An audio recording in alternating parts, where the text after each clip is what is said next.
Empezamos hoy una nueva anualidad de las Biotalks.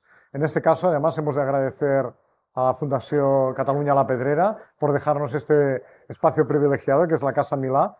Y estas jornadas son muy importantes porque intentamos divulgar al máximo posible cómo podemos prevenir, cómo podemos diagnosticar, cómo podemos tratar mejor el cáncer. Hecho por profesionales, tanto de bio, clínicos, investigadores de laboratorio, pero también con otros profesionales fuera del entorno bio que ayudan a diseminar cada vez más este conocimiento que es importante para avanzar en esta lucha contra el cáncer. La verdad es que son unas charlas, las Biotalks, súper interesantes. Hace ya 3 años que estoy viniendo a muchas de ellas. Como paciente te ayudan mucho a situarte en la realidad de tu enfermedad y de todo lo que la rodea. Uno de los problemas de la prevención realmente es la falta de datos científicos fiables. Obviamente esto se debe a la dificultad de generarlos, pero también a la falta de marcadores moleculares que podamos cuantificar.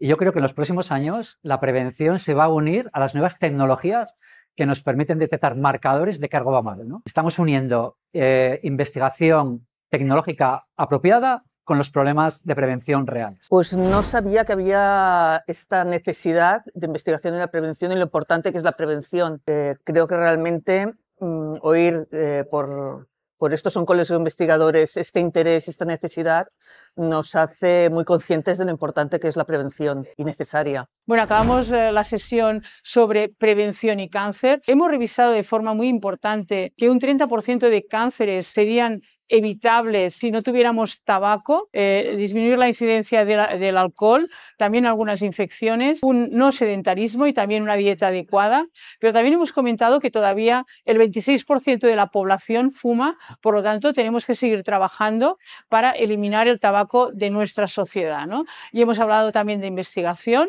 sabemos algunos factores de riesgo, pero tenemos un 60-70% de los cánceres que no conocemos el factor de riesgo y, por lo tanto, la investigación es muy importante, en prevención también, que va a ser la manera que disminuyamos de forma clara la incidencia de cáncer en nuestra sociedad. Yo recomendaría estas charlas porque siempre te dan unos tips o un pulso de lo que se está investigando, de lo que se está descubriendo, de la realidad de tu enfermedad, del cáncer, en mi caso, el cáncer de mama metastásico, el poder tener estas noticias que a veces vemos en prensa o dispersas en muchos ámbitos, tenerlas de la mano del bio, con el sello del bio y por los oncólogos investigadores que están trabajando en ello, es un plus impresionante para un paciente.